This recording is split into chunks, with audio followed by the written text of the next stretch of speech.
Working on my 1995 Chevy K1500 with a 5.7 Chevy 350 in it.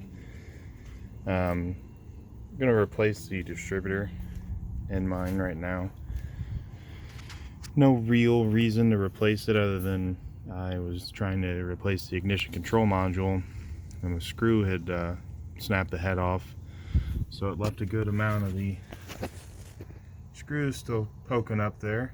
Well, can't put the new ignition control module in without that being out of there, so for me to really be able to remove that easily, I'd have to pull the distributor, and with it being an original distributor, it's got some rust and corrosion on it, and every time I pulled the cap and rotor out, it always had corrosion on it and kind of running rough anyway, so I figured, what the heck, you know, 125 bucks, might as well replace it.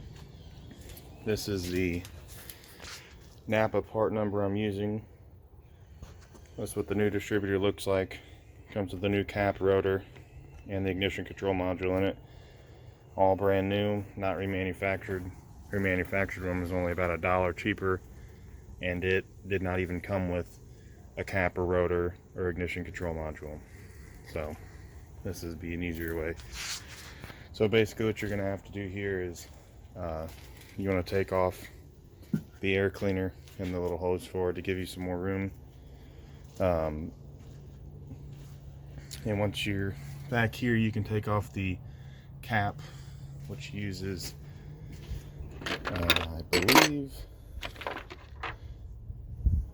it is a 5.5 millimeter hex head on it to take off the distributor cap, or you can use a screwdriver on it, but sometimes they get too tight and a screwdriver won't work, so you can just use a socket for it.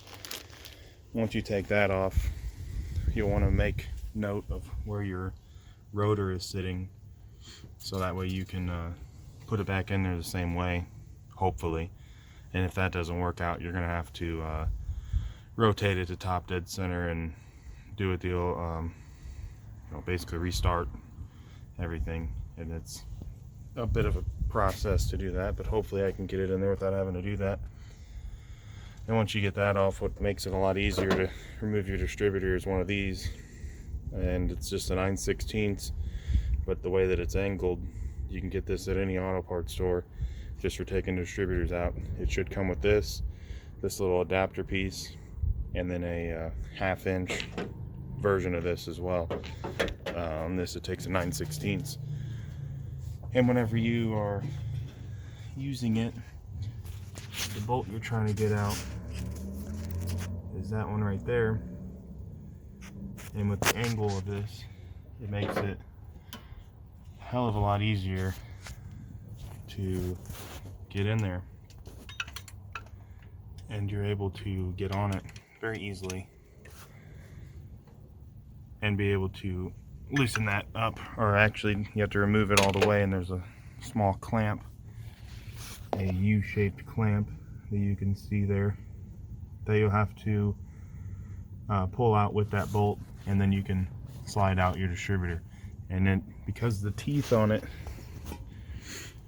they go into with the cam gear teeth, and they're at an angle like that, so you'll kind of have to rotate your rotor a little bit as you're pulling up, and you'll want to kind of mark, remember how it rotated, so you can hopefully put it in there the same way, because that lines up with your oil pump shaft, and that's how your oil pump actually spins, is off of this. So you want this to line up in there. If it doesn't, I found using a long screwdriver, flathead screwdriver, a big one, has worked, but it can be tricky, and obviously don't try to drop it into your engine, because that's another issue there. And once you loosen that up, take that clamp off, you should be able to pull it out and slide the new one in. So I'm going to go ahead and get this loosened up all the way and pull it out.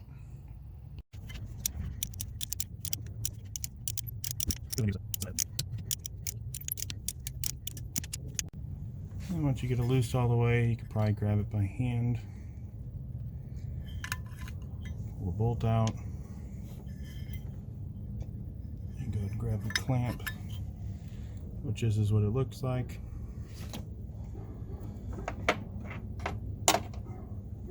And then your distributor.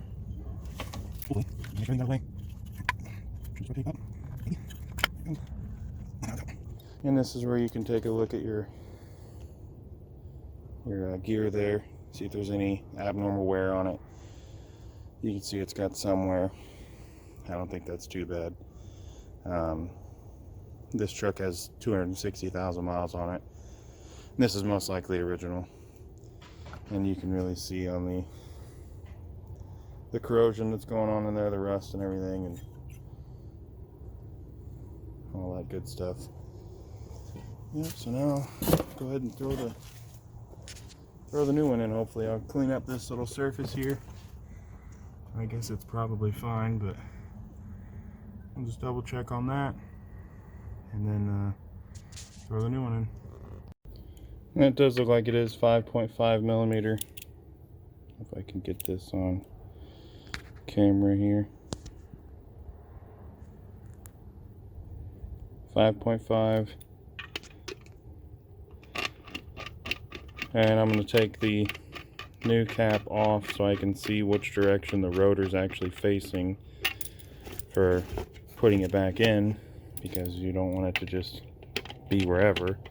You got to know where it's facing, especially since I'm taking it out and I did not rotate the engine top dead center, which hopefully should not be an issue, and I'll find out here soon. Okay, now I'm going to throw the new one in. Try to get it as close to where it was as I possibly can.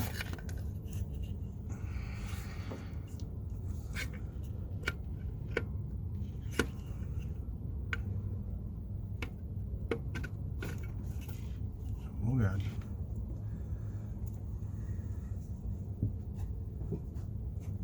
I don't think it was facing that direction before. I'll have to double check. So it wasn't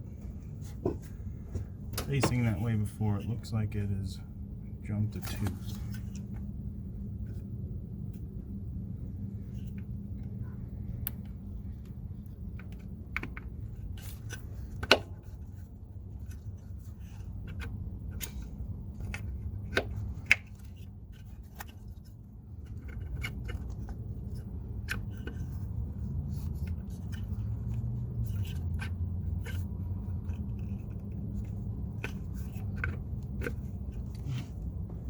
And I have moved it again another tooth. So I'm going to have to get out the screwdriver and try and see if I can rotate that shaft down there, because I mean I could probably keep spinning it around. I guess I could try that first. Keep it around.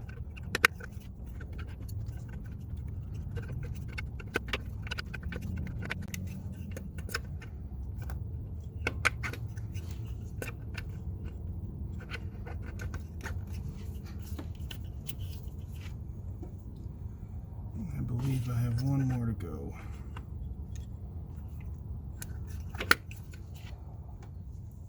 Now I think that's where it was. I have to double check again. I took a picture basically right where it's sitting, and I'll have to double check and make sure that's right. I really hope it is.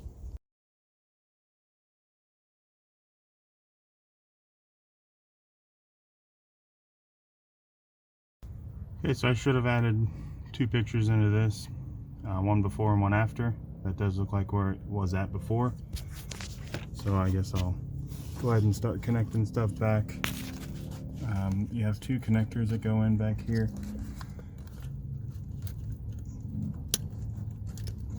Hopefully. There you go. And then one of them would be where your coil would be. So I guess I didn't show that. I'm replacing the coil as well, and in those two holes, well, there's three holes, but you know, the one that's down that holds the clamp in, that's not a part of it, but these other two raised up holes, they are a 14 millimeter, actually they're 12 millimeter. They hold in the coil, but I'm replacing mine, so I had it out just to make more room. You don't have to have the coil taken out in order to do this. It does obviously free up some room. You don't have to do it. So one of these wires goes from, I'm not exactly sure where it goes, probably the ECM, and this other wire goes into this other side here, and then it connects directly into the coil. And there's the two ends of the coil here, and you want to make sure you do all that. But I'm noticing that I have a little cut in this, and I don't like that. So I think I'm going to cut that out and put a butt connector in there, because that can lead to problems, and that's not very good. So I'm going to go ahead and do that, put this wire back in, and I will put the cap back on, the new cap, which is obviously can go on only one way. On my old cap, which is, oh yeah, that's nice, which is new, probably only has maybe a couple thousand miles on it. That was after I'd cleaned them, and you can see the contacts on there have some corrosion or something on them, and they were piled up I mean, a pretty good thickness on them that came off of them, that was caked on every one of them. And this is pretty new, so that could be the distributor. Maybe it caused that, or maybe water got in there. I'm not exactly sure, but you know, after I had that bolt break off and everything, and after looking at the old one and comparing it to the new one, I mean, this should make it hopefully run a lot better. But I'm going to go ahead and replace this wiring here, and put the cap back on, put all my wires back in, and go ahead and put the coil on as well. And hopefully everything should be fine. There should be,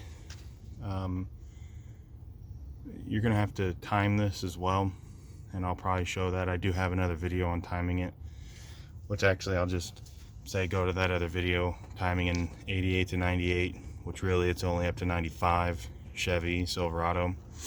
After 95 they went to OBD2, and you have to use a scanner, I'm pretty positive, to time it correctly. Whereas this one, all you do, two different styles. There's a plug-in that's usually back along the firewall here. There's one like my truck that's behind the glove box, and the video explains all that on how to time these. But because this is moved, this base here is moved, I have no idea where it was before. It's gonna have to get set back to 0 degree base timing, and it's not difficult to do. Timing light, I think, is like 20 bucks for the cheap one. That's all you really need. Make sure you can see the mark on your harmonic balancer. There should be a small mark, and you should be able to see the actual timing tab here. There's the timing tab, and on the actual harmonic balancer there'll be either painted, or it'll have a cutout in it. And all I did was just take a marker and basically just make that cutout brighter, just so you can see it. Throw this cap on, throw this clamp back on, tighten it down. Doesn't have to be anything super crazy, just, you know, well, it actually doesn't, just needs to be kind of snug, so you can still move the cap for whenever you go to time it.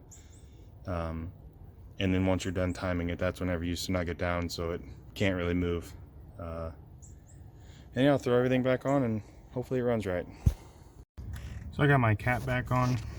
I'll go ahead and rotate this. Well, I guess I tightened it up a little bit too much, but I'll loosen that back up a little bit.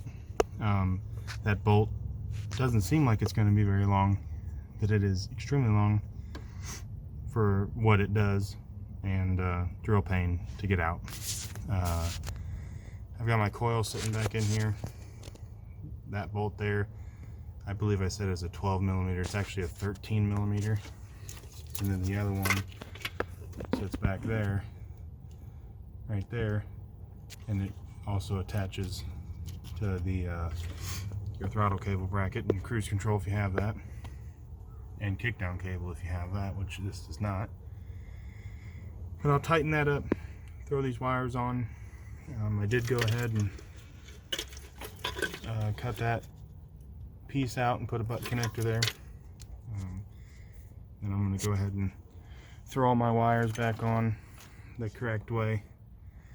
I believe this was spun a little bit more counterclockwise, so I'll probably end up making this one number 1, because it should be at that point facing number 1 cylinder.